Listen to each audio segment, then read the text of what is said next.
Risk and benefit. Every medicine has it and has been brought into sharp focus by the rumble over AstraZeneca's COVID vaccine. Several countries have reported people developing blood clots soon after having the jab, and many have suspended their vaccine rollout as a precaution. According to the European Medicines Agency, there have been 30 cases in 5 million vaccinated people across the continent. But blood clots are common. Around 1 in 1,000 people a year develop one because of medical conditions or medication, including the pill. When you vaccinate millions of people, it's inevitable that you have rare or serious incidences of illnesses that occur after vaccination.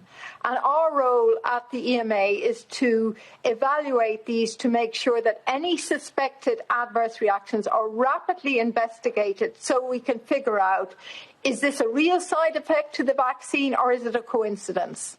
So what about certain types of blood clots then? Well, the German and Norwegian health authorities took action because of reported clots causing brain hemorrhages in younger people. It's called cerebral venous sinus thrombosis. And in Germany, there have been 7 cases out of 1.6 million vaccinations. That's a rate of around 4.5 per million people. That does look a little higher than you'd expect.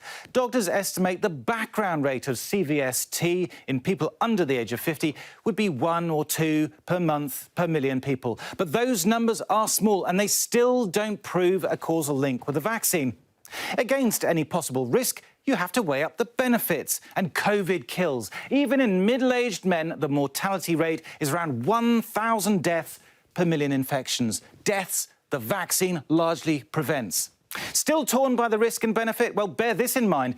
Paracetamol, a drug so many of us use regularly. Well, there's a 1 in a million chance of liver failure, even with standard doses, a very real safety risk.